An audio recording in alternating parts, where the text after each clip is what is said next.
Winters चालू झाले की केसाचे दोन प्रॉब्लेम पुन्हा परत येतात, जे की ड्रायनेस आणि डॅन्ड्रफ.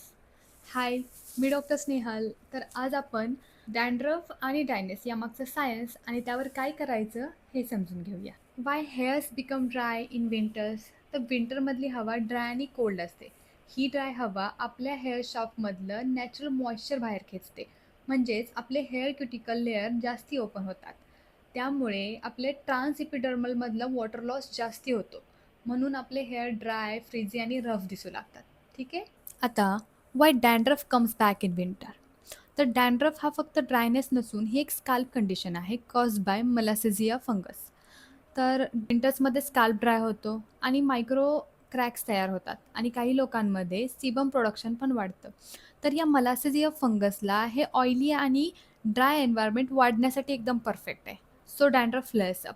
आणि त्यात आपण विंटरमध्ये गरम पाण्याने अंघोळ करतो, त्यामुळे आपल्या स्काल्पचा बॅरियर वीक होतो आणि डॅन्ड्रफ वाढतो. तर हे होतं विंटर्समधल्या ड्राय हेअर्स आणि डॅन्ड्रफचं कारण. तर नेक्स्ट व्हिडिओमध्ये आपण याला मेंटेन करूया.